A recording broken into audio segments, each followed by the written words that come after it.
7 palabras trascendentales que encontramos dichas por el Señor Jesús en la cruz del Calvario. Durante sus 3 años de ministerio terrenal, otros hablan de 3 años y medio aproximadamente de ministerio terrenal, el Señor Jesús dio varios sermones, discursos, enseñanzas, orientó a sus discípulos, le predicó a las multitudes, le predicó a los 12, habló con los 70, habló con aquellos que llegaban de forma personal, como fue el caso de Nicodemo. Podríamos decir que durante 3 años y medio de ministerio terrenal, el Señor Jesús habló palabras que inspiraban, consolaban, instruían, formaban y alentaban la vida de todos aquellos que le buscaban. Sin embargo, estas palabras no fueron dichas en una barca, ni fueron dichas a la orilla del mar de Tiberias o de Galilea o en el lago de Genesaret, sino que estas últimas 7 palabras de las que hoy vamos a hablar fueron dichas desde la cruz del Calvario. Estas últimas palabras podríamos decirlo así, que es la síntesis del último sermón del Señor Jesús, no dicho desde un púlpito, sino dicho desde la cruz del Calvario, donde murió por amor a usted y por amor a mí. Ahí el Señor va a decir estas palabras en las que hoy vamos a estar reflexionando esta mañana. Estas palabras tienen una trascendencia después de 2000 años y la seguirá teniendo para nuestras vidas, ya que a través de cada una de ellas el Señor no solamente nos orientó, sino que nos dejó consuelo, nos dejó esperanza, nos dejó seguridad, nos brindó paz de lo que significa para nosotros el que Él haya muerto y que haya resucitado al tercer día. Como les dije, hablaremos de 7 palabras dichas ahí en la cruz del Calvario. La primera palabra es la palabra perdón. Repita conmigo, perdón. ¿Verdad que es más fácil decir perdón que realmente extender el perdón? Sí, ¿verdad? Es más fácil decir, diga que sabe para subir, ¿qué te cuesta decir perdón? ¿Verdad que nada? Usted solo tiene que abrir sus labios y decir perdón. Y lo que cuesta es realmente tomar la decisión voluntaria de hacerlo de todo corazón, porque decirlo es fácil, hablando en el contexto de una expresión más. La primera palabra con la que el Señor Jesús inicia su último sermón en la cruz del Calvario es perdón. Lo acabamos de recién leer cuando en Lucas capítulo 23, versículo 34, el Señor Jesús dice: Padre, perdónalos porque no saben lo que hacen. Ahora, entendamos un poco en qué contexto son dichas estas palabras. El Señor Jesús estaba sufriendo uno de los castigos más severos, si no el castigo más severo que había para esa época, y que ningún humano posiblemente haya vivido o ha experimentado todo lo que el Señor experimentó en cuanto a vituperio, desprecio, rechazo y el flagelo al que Él estaba siendo sometido durante aproximadamente esas 24 horas desde que es llevado donde Pilato y recibe la sentencia hasta que Él está expirando en la cruz del Calvario. De todos ustedes es conocido por lo que dice la palabra del Señor, por lo que usted ha oído y visto en las clases de escuela dominical y hasta en las películas que han sido de alguna manera inspiradas en el Evangelio según San Lucas, en el Evangelio según San Juan. Para este momento el Señor Jesús ya ha sido azotado. Ustedes saben que los azotes que ocupaban los romanos al final del látigo tenían unas piezas que eran hechas en ese momento con huesos. Así que cuando usted recibía un azote, a usted literalmente le podían cercenar, arrancar porciones de su piel. Ahora él, según la ley, lo tenían que azotar 40 veces menos 1, o sea, 39 azotes.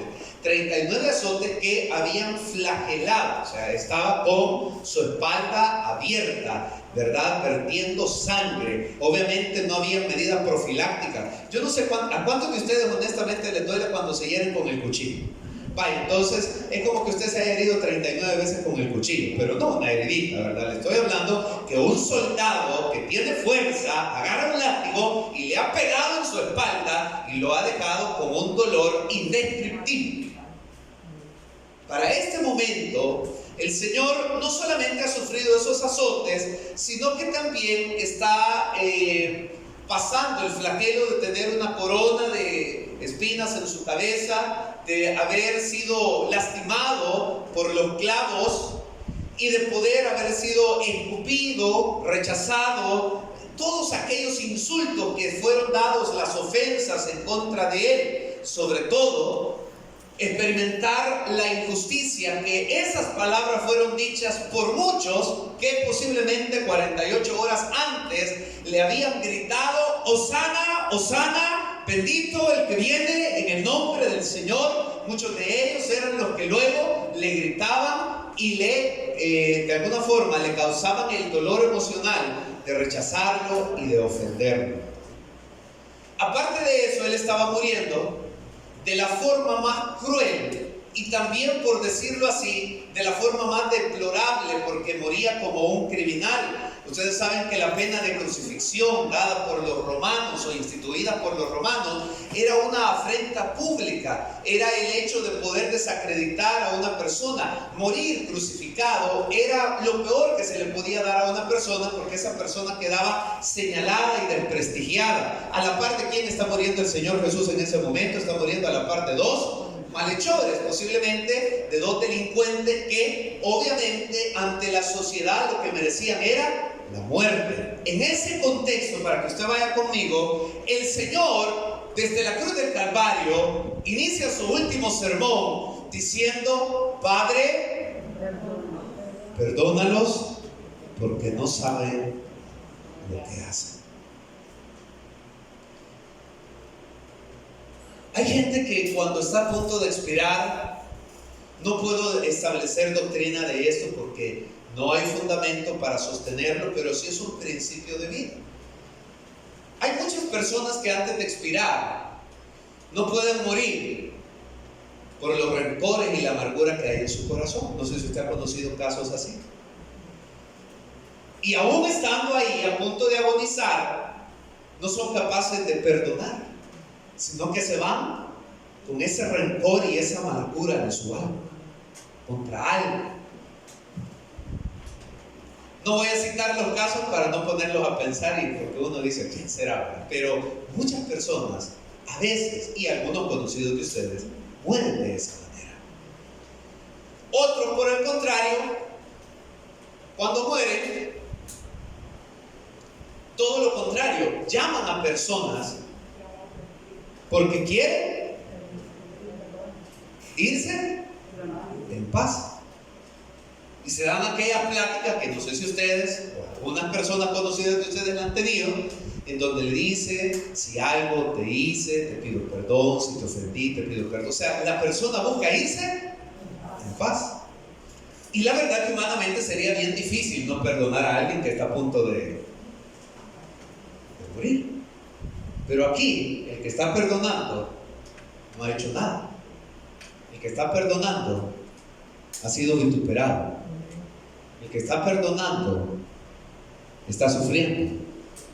El que está perdonando está sufriendo un rechazo indescriptible, y aún así, no necesitándolo él, sino nosotros, dice: Padre, perdónalos porque no saben lo que hacen.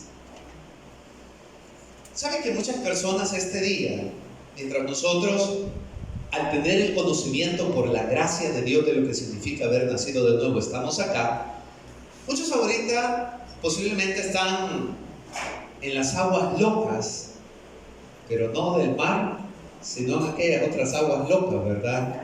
Dilapidando su vida.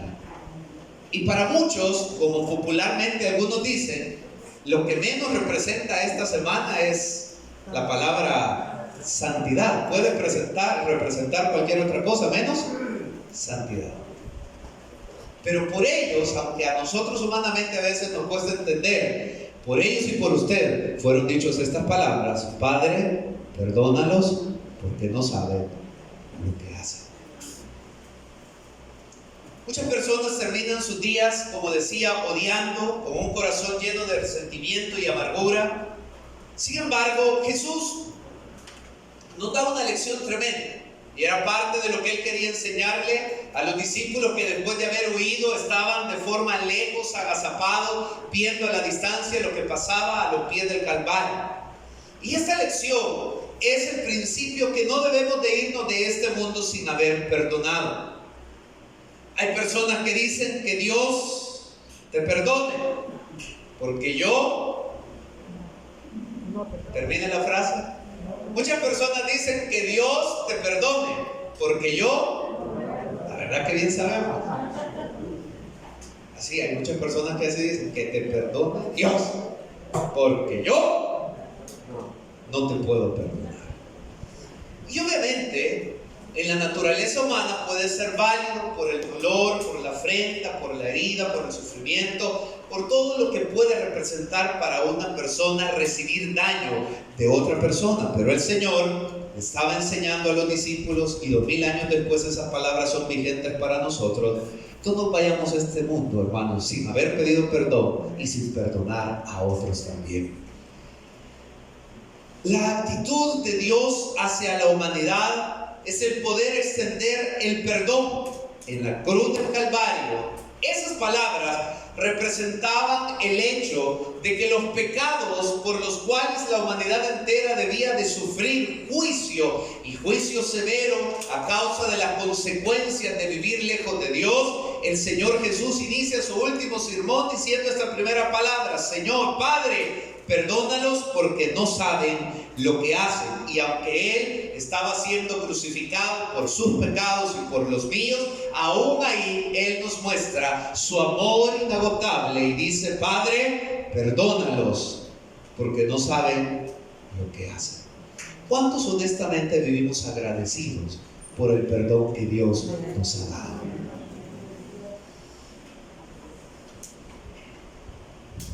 Después voy a hacer un resumen sobre otra idea que quiero decirle. La segunda palabra, porque son 7, es salvación. Repita conmigo: salvación. La primera palabra con la que inicia su último sermón el Señor Jesús en el Calvario es perdón. La segunda palabra es salvación. Y como les dije, hoy vamos a leer la palabra siempre ahí en Lucas. Vaya al versículo 39 del capítulo 23, en donde dice: y uno de los malhechores que estaba colgado le injuriaba diciendo: si tú eres el Cristo, sálvate a ti mismo y a nosotros. Respondiendo el otro le reprendió diciendo: ¿ni aún temes tú a Dios estando en la misma condenación? Nosotros, a la verdad, justamente padecemos, porque recibimos lo que merecieron nuestros hechos, mas este ningún mal hizo. Y dijo a Jesús: acuérdate de mí cuando vengas en tu reino. Entonces Jesús le dijo: de cierto te digo que hoy estarás conmigo. ¿En dónde? En el paraíso. He oído a varios pastores decir que este es el cristiano más afortunado. No lo bautizaron, nunca ofrendó, no diezmó, no fue líder, no sirvió. O sea, me refiero a no sirvió de servir, pero se fue al cielo. ¿Sí o no? ¿Sí o no? Sí. Eso nos cuesta entender de nuestra naturaleza humana, pero así de grande es la salvación que Dios nos otorga a cada uno. Ahora tratemos de entender la escena. Imagínense ustedes de dónde se está dando este último sermón. La iglesia está llena, pero no de fieles. La iglesia está llena de, no iba a decir una palabra pero muy pesada, de personas que no tenían nada que andar haciendo ahí. Nosotros le decimos de otra forma a esa expresión, ¿no? Algo así como lo que dijeron aquí atrás. Porque toda la gente que estaba ahí estaba burlándose del Señor. No le estaban prestando atención al sermón que Él estaba dando a través de esas palabras que quedan registradas por los testigos oculares y auriculares, que en este caso serían parte de los discípulos que estaban cerca a los pies de la cruz. Él está siendo crucificado en medio de 2 malhechores. Cuando usted está enfermo, usted entenderá que lo menos que uno quiere es quizás estar en un ambiente que en vez de transmitirle ánimo, le transmita como más la sensación de tristeza y de enfermedad. Por eso los hospitales, aunque fueron diseñados para poder rehabilitar la salud de cada uno de nosotros, tienen esa particularidad de ser un ambiente sombrío, ¿verdad?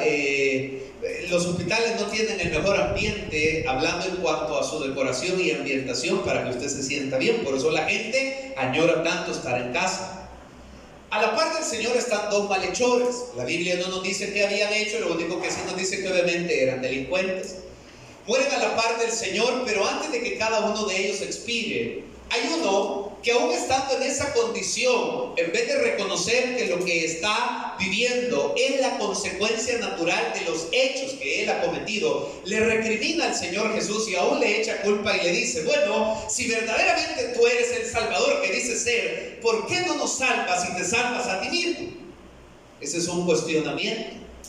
Un cuestionamiento de arrogancia y de soberbia, de no reconocer que en ese momento él está cosechando las consecuencias por su desobediencia. Ahora imagínese usted tener una cruz que está incrustada en su cabeza, tener su espalda cercenada, sus heridas abiertas, el dolor, la fatiga, la sequía, le han escupido, lo han insultado, y todavía tener a la par a uno que le está diciendo: si tú verdaderamente eres el Hijo de Dios, sálvanos y sálvate a ti. Pero el otro dice que adopta una actitud distinta y le dice: pero ¿cómo es posible que ni aún en este momento tú entiendas, parafraseando la oportunidad que tienes? Nosotros estamos acá cosechando lo que hemos sembrado, pero este no ha hecho. Mire qué declaración más tremenda, una declaración de fe, de humildad. Y le dice: Señor, ¿te podrías recordar de mí cuando vengas en tu reino? Aquí vemos una expresión propia de un judío, de lo que ellos entendían que significaba la venida del Mesías prometido. Y el Señor le dice: te aseguro que hoy mismo estarás conmigo en el paraíso. Y hermanos, el regalo de la salvación a nuestras vidas, sin duda alguna, es el obsequio más trascendental, incalculable e invaluable del que usted y yo podemos recibir de parte del Señor. Y dicho sea de paso, es un regalo inmerecido, porque lo que nosotros merecíamos era castigo, y lo que el Señor nos da es amor, misericordia, vida eterna, con la promesa que un día nos hemos de levantar de entre los muertos. Ni todo el dinero del mundo se compara al regalo de la salvación para cada una de nuestras vidas. Rechazar este regalo es una muestra del orgullo que hay en el corazón de las personas. Reconocer nuestra necesidad es una actitud de sabiduría, sabiendo que en nuestros momentos de mayor agonía, lo único que nos da paz es nuestra esperanza en el Señor Jesús. Juan capítulo 10, versículo 9, el Señor Jesús había dicho previamente: yo soy la puerta, el que por mí entrare será salvo, y entrará y saldrá y hallará pastos. Y hermanos, posiblemente algunos de nosotros todavía, otros sí, otros no, habremos experimentado algunas situaciones de naturaleza humana, pero todos los que aquí estamos y todos los que hemos creído en Jesús, desde el día que aceptamos a Cristo como nuestro Señor y Salvador personal, nuestra vida cambió definitivamente. Nuestra vida cambió definitivamente. Su vida cambió definitivamente. Ahora usted me podrá decir: pero sigo pasando problemas, me sigo enfermando, hay pruebas, sí, pero usted no está solo. Desde que usted aceptó a Cristo, usted tiene esperanza de vida, usted tiene esperanza de salvación, usted tiene esperanza de provisión, usted tiene esperanza de que hay sanidad divina, porque ese es parte de lo que trae el regalo de la salvación a nuestras vidas.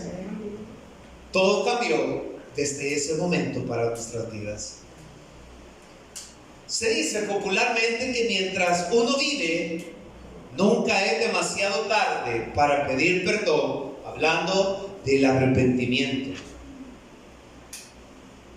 No tenemos que cerrar la puerta de la salvación a nadie.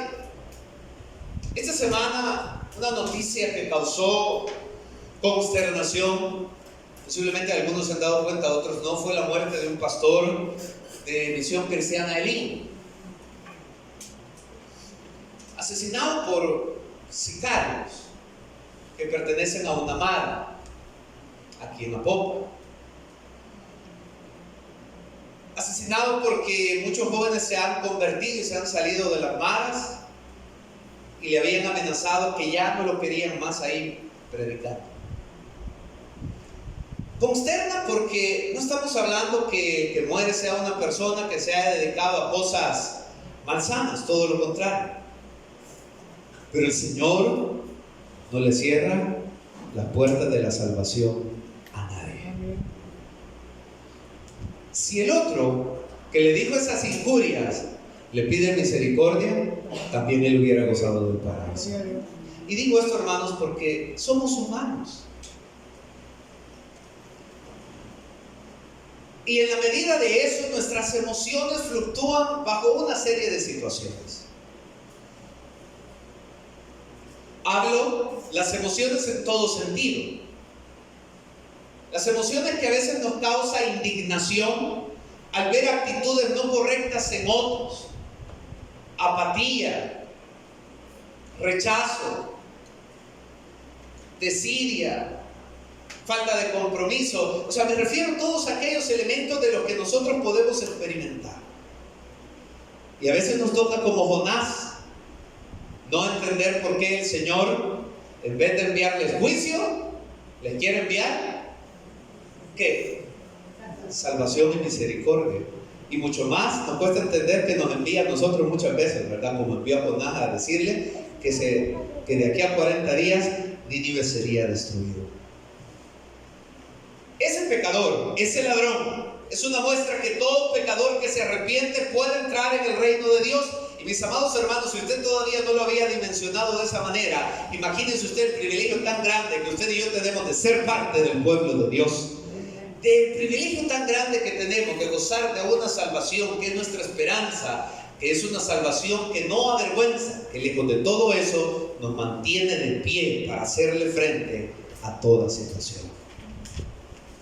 La tercera palabra dicha en este sermón, estando a los pies de la cruz, es la palabra amor. Repita conmigo, amor. Ya llevamos 3, ¿verdad? ¿Cuál es la primera? Perdón. ¿La segunda? Salvación. ¿La tercera? Amor. Hoy vaya conmigo a Juan, capítulo 19, porque estamos en la misma escena contada desde la óptica diferente de cada uno de los evangelistas o de los discípulos. Y dice Juan 19:25. Estaban junto a la cruz de Jesús su madre, la hermana de su madre, María mujer de Cleofas y María Magdalena. Cuando vio Jesús a su madre y al discípulo a quien él amaba, que estaba presente, dijo a su mamá: mujer, he ahí tu hijo. Después dijo al discípulo: he ahí tu madre. Y desde aquella hora el discípulo la recibió en su casa.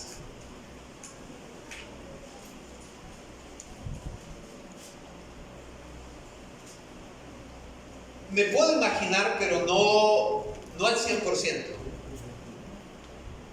el dolor que puede sentir un padre de perder un hijo. Pero si usted que el padre se puede identificar más, una cosa es perderlo y otra cosa es estar viendo la agonía. ¿Quién estaba ahí? A los pies de la cruz. ¿Y qué estaba viendo la mamá? ¿Qué sentiría usted ver a su hijo que le están arrancando la piel? Que tiene una corona de espinas, que le han escupido la cara. ¿Qué sentiría usted? Les hablo a ustedes como padres. Ahí está la mamá viendo morir a su hijo. Es más, lo está viendo morir injustamente. Por amor a usted y por amor a mí. Ahora, en medio de esa escena tan dura, se estaba cumpliendo una palabra profética. Y como les dije que hoy vamos a leer la Biblia, entonces vayan a Lucas, capítulo 2. Al menos la subrayan y luego siguen en su casa, ¿verdad? Leyendo e indagando. Y en Lucas capítulo 2, versículos 34 y 35, 33 años antes se le había dicho por medio de Simeón estas palabras proféticas a María.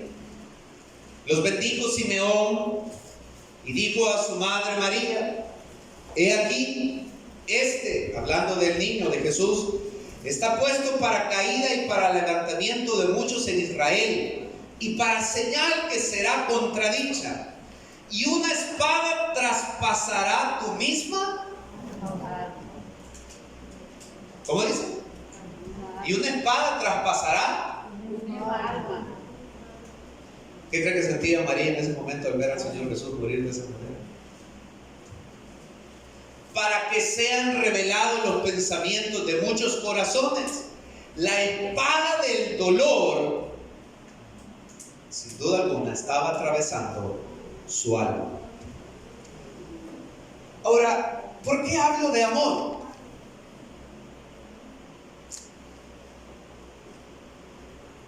Lo más que puedo entender es por lo que recién viví. Ya les dije que una de las 3 ideas, lo dije en un mensaje de las hermanas del concilio en el ayuno, era que yo había pensado grabar un video de despedida para mi esposo y para ustedes. Y había pensado a quién iba a pedir que predicara en mi velorio, y había pensado qué le iba a decir hermano Héctor que hiciera con las pocas cosas que teníamos ahí para que mi esposa no quedara desamparada. Porque era lo más que yo sentía que podía hacer estando en el hospital, a un paso de la muerte, sin poder hacer humanamente nada. Pero aún así no se puede comparar eso en lo más mínimo a la agonía que Cristo estaba pasando. Pero aún en su agonía, ¿en quién pensó Jesús en ese momento? ¿En quién pensó Jesús? En el destino de su mamá. Y dice que ahí estaba Juan. Esa expresión, porque a veces la leemos, ¿verdad? Y le dice: hijo, he ahí tu madre. Madre, he ahí tu hijo. En la tradición judía esa era como una forma de lo más parecido que creo que la hermana Reina se acuerda que cuando yo iba saliendo de la casa que me llevaban para el hospital y no sabían si iba a regresar, me recuerdo que lo último que le dije a ella fue: ahí le encargo a mi esposa. Eso es lo que estaba haciendo Jesús. Aún en su agonía, aún en su dolor, Él estaba pensando en no dejar desamparado a aquel que lo necesitaba.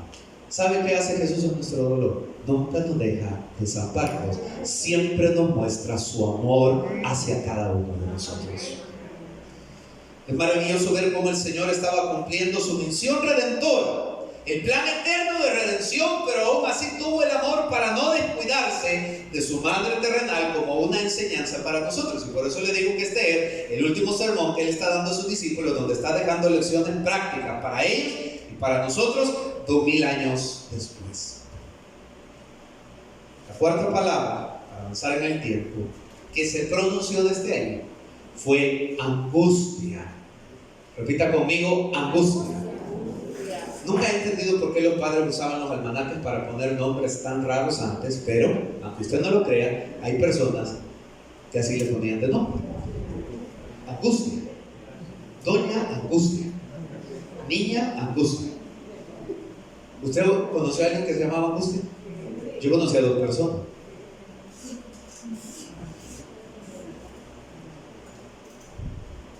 Hoy vaya a Mateo. Estamos en el mismo evento, la crucifixión de Cristo. Las palabras están siendo dichas, recopiladas por cada uno de los escritores sagrados. Mateo capítulo 27, versículos 45 y 46, y dice: y desde la hora sexta hubo tinieblas sobre la tierra hasta la hora novena, hablando desde las 12 hasta las 3 de la tarde.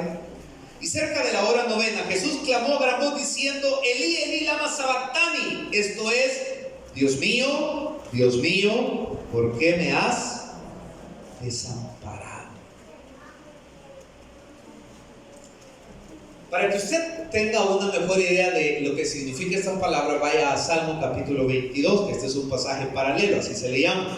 Marque usted Salmo 22, versículo 1, y más tarde usted sigue leyendo y dice: oiga lo que estaba diciendo 1000 años antes el salmista: Dios mío, ¿por qué me has desamparado? ¿por qué estás tan lejos de mi salvación y de las palabras de mi clamor? Se dice que este salmo, hablando del Salmo 22, era un salmo, bueno, de hecho la mayoría de salmos son himnos, diferentes a como lo cantamos nosotros. Este salmo se cantaba, se entonaba. Y la historia dice que este salmo se cantaba cuando se iba a ofrecer el Cordero de la Mañana, toda la ceremonia de los judíos. Jesús, el Cordero perfecto, que estaba a punto de ser presentado en sacrificio para que sus pecados y los míos fueran perdonados, y estaba a punto de ir a la cruz del Calvario, usa esta expresión: Elí, Elí, lama sabactani, Dios mío, ¿por qué me has desamparado? Ustedes conocen la historia de Abraham y de Isaac. Dios no permitió que Abraham sacrificara a su hijo, pero ahora el Dios Todopoderoso, el Creador de los cielos y la tierra, estaba sacrificando o permitiendo que se ejerciera el sacrificio de su hijo. Y por eso el Señor con agonía expresa: ¿por qué me has desamparado? Era una agonía, un dolor, un sufrimiento que significaba no solamente el hecho de morir, sino que todo el peso del pecado, o sea, la impureza del pecado, la inmundicia del pecado, era puesta sobre aquel que es santidad completa. Es una angustia indescriptible. Recordando un poco el ambiente del hospital, hablo de esta enfermedad que todavía nos atañe. Es un ambiente de soledad, de incomunicación, no están los seres amados, y obviamente se viven momentos de angustia, pero no se compara a la angustia que está viviendo el Señor Jesús en este momento. Cada uno de nosotros, por amor, por gratitud a Dios, debemos honrarlo, debemos alabarlo, debemos bendecirlo y reconocer sin duda alguna su gran amor hacia nuestras vidas.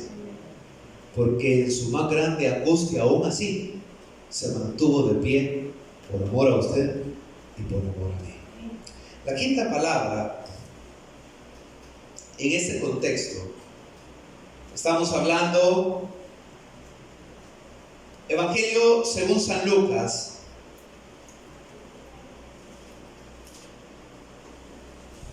y hoy vamos a Juan capítulo 19, versículo 28. La quinta palabra es agonía. Repita conmigo: agonía. Levante la mano honestamente el que alguna vez ha pasado agonía. Así, agonía, pero una agonía. Juan capítulo 19, versículo 28. Después de esto, sabiendo Jesús que ya todo estaba consumado, dijo: para que la escritura se cumpliese, tengo sed. Para entender mejor esto, váyase a Salmo capítulo 22, versículo 15, donde dice: como un tiesto se secó mi vigor, y mi lengua se pegó a mi paladar, y me has puesto en el polvo de la muerte. Los que morían en la cruz, para entender un poquito esta historia, sufrían un alto grado de deshidratación. Yo no sé si alguna vez usted ha andado con una agonía de tomar agua por la sed, en la que literalmente usted siente el agua seca, la lengua seca, y una ansiedad por tomar agua. Esa palabra, tengo sed, tiene un doble significado para nuestra vida. La primera es que el Señor Jesús entregó hasta la última gota de su sangre por nosotros. Sufrió hasta lo último por nosotros. Lo voy a decir de nuevo. Sufrió hasta lo último por nosotros. Sufrió hasta lo último por nosotros. ¿Y nosotros cuánto estamos dispuestos a sufrir por Él?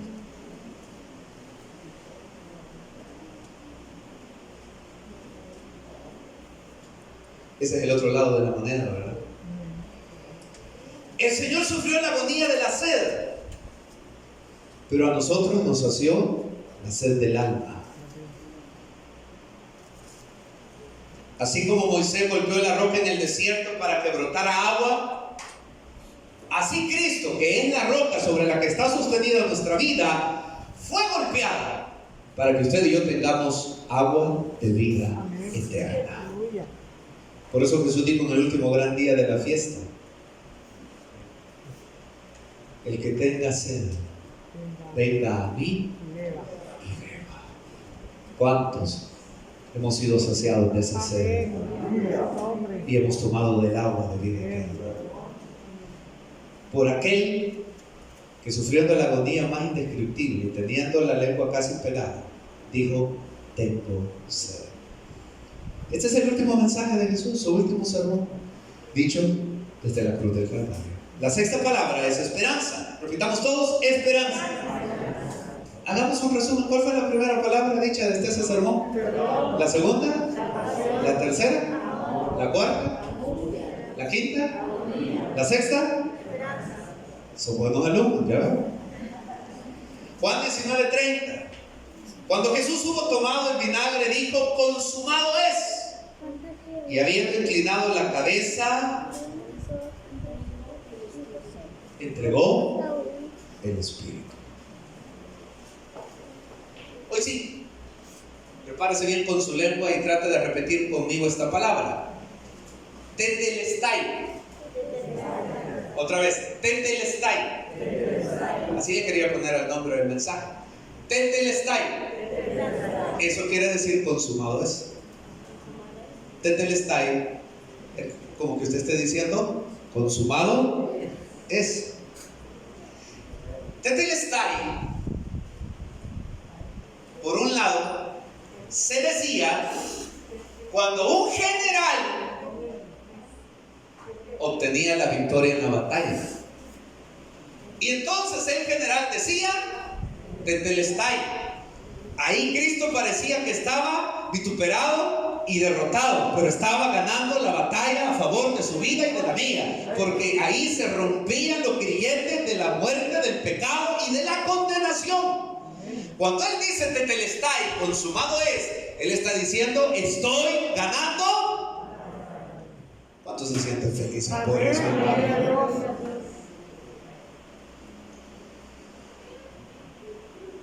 Colosenses capítulo 2 versículo 14 y 15 dice: anulando el acta de los decretos que había contra nosotros, que no era contraria, quitándola de en medio y clavándola en la cruz, y despojando a los principados y a las potestades, los exhibió públicamente, sufriendo, triunfando sobre ellos en la cruz. Y es ahí donde él dice tetelestai, que significa consumado es.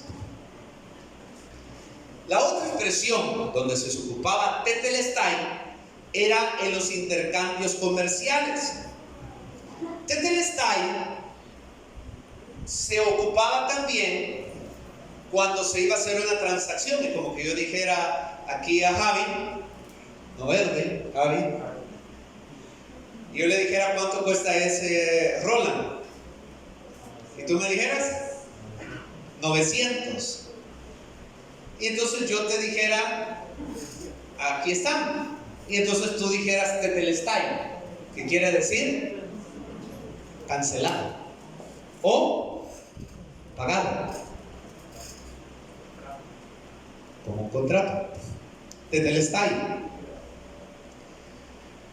¿Qué hizo Jesús? Pagó nuestra deuda, pagó nuestra culpa, pagó lo que usted y yo no podíamos pagar. Cuando Él dice tetelestai, está diciendo: miren cómo inició todo. Primero está diciendo: perdóname. Y como Él ya sabía que siempre somos pobres y nunca damos dinero, entonces ahí Él está diciendo: y la deuda ahora está. ¿Cuánto dan gracias a Dios? Y como realmente ya no tenemos mucho tiempo, la última palabra es confianza. Repitamos todos: confianza. Con eso cerró su sermón el Señor Jesús ahí en la cruz del Calvario.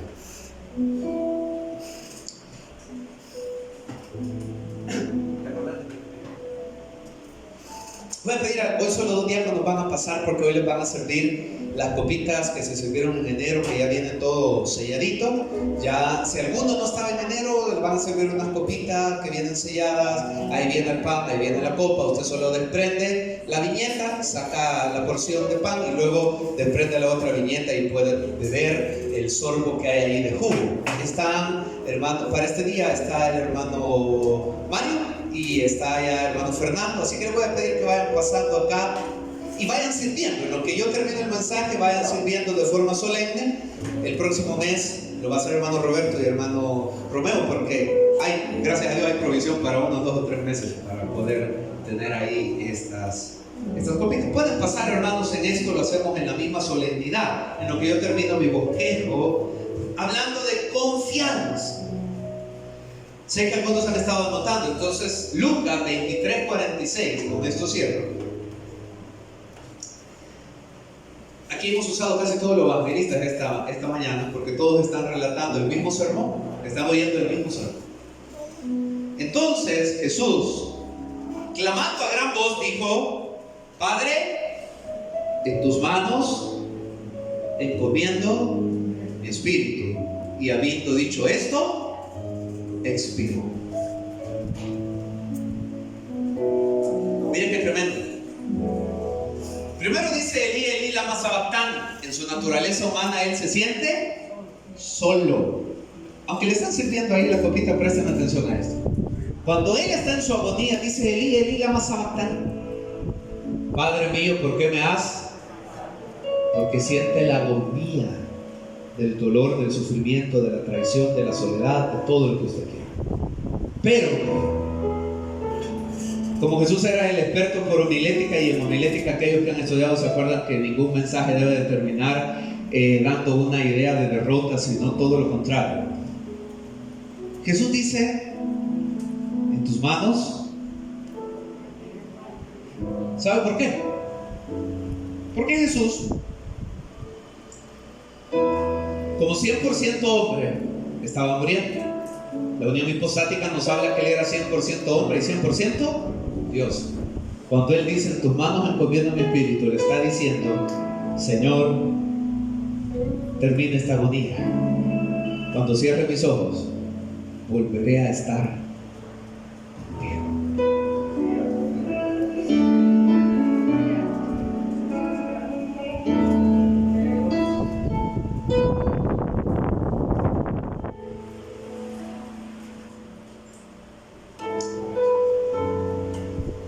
Hay sufrimientos y agonías que quizás usted así le va a tocar partir. Oiga bien lo que le estoy diciendo esta mañana. Pero cuando Jesús dice esta última palabra: en tus manos encomiendo mi espíritu, es como decir: Señor, al fin regreso a estar contigo. Al fin regreso a la gloria. Al fin regreso allá a estar con los ángeles. No sé si me está entendiendo. Por eso él dice: en tus manos. A él no le interesaba el cuerpo.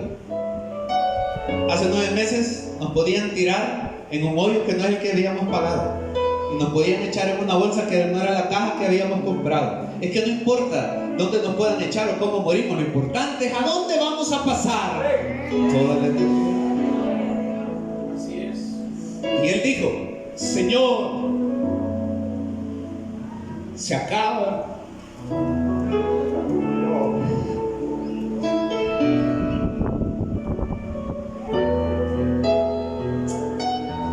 Un día su agonía va a terminar, su dolor, su cansancio, sus penas, su angustia. Y cuando dé el último respiro en esta tierra, está a punto de ir a los brazos de nuestro amado Salvador, donde no hay llanto, ni dolor, ni coronavirus, ni ninguna enfermedad. Allá es paz, es gozo, porque estamos con el Señor por toda la eternidad.